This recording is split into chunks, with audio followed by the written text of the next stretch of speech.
mewaspadai provokasi separatis Papua jelang HUT OPM 1 Desember.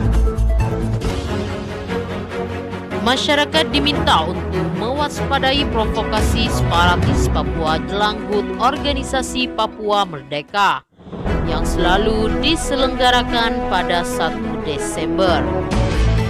Gerombolan tersebut terkenal brutal terhadap warga sipil dan licik karena selalu memutarbalikkan fakta. Organisasi Papua Merdeka adalah organisasi yang didirikan pada tahun 1965 untuk mengakhiri pemerintahan Provinsi Papua dan Papua Barat yang pada saat sebelumnya dikenal sebagai Irian Jaya. Bahkan sempat menyatakan untuk memisahkan diri dari Indonesia. Jika kita mengkaji soal OPM, sungguh mereka sebenarnya bukanlah berjuang atas nama Papua. Mereka adalah segelintir orang yang mengaku Papua, namun sebenarnya sedang dimanfaatkan oleh orang lain atau bisa jadi orang asing atau berkepentingan asing.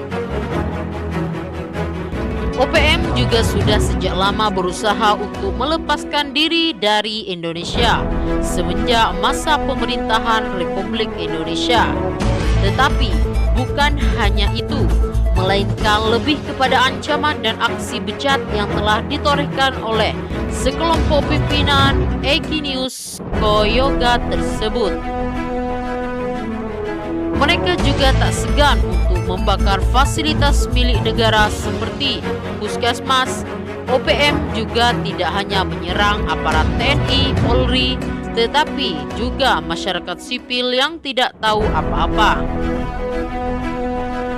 Pengamat politik Universitas Cendrawasih, Marius, menjelaskan bahwa latar belakang maraknya gerakan Papua Merdeka lebih disebabkan oleh kebutuhan rupiah untuk elit OPM.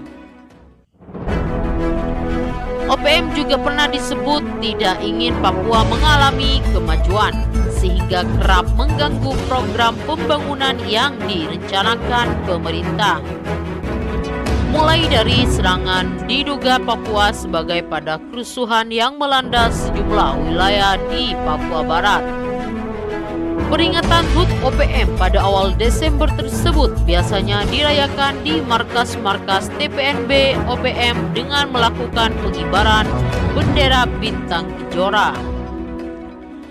Sementara bagi sebagian orang Papua yang tinggal di wilayah perkotaan memperingatinya dengan cara melakukan ibadah doa disertai dengan kegiatan diskusi atau seminar.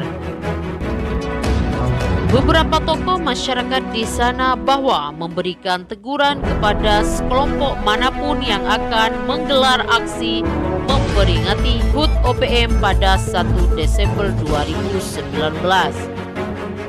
Pasalnya, masyarakat Papua dan Papua Barat tidak ingin menjadi korban provokasi dan tidak ingin melakukan tindakan yang masuk ke tanah makar.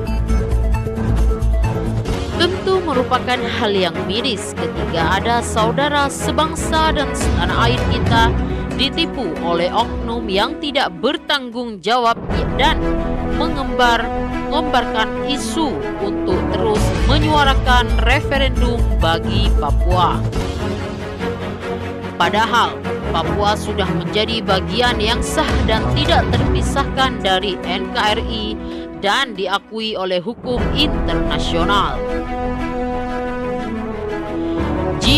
Jiwa raga Papua adalah merah putih. Segala sesuatu yang melawan kedaulatan merah putih tentu harus dilawan. Jika Papua merdeka, maka bukan tidak mungkin Papua akan mengalami kemunduran 2 abad ke belakang.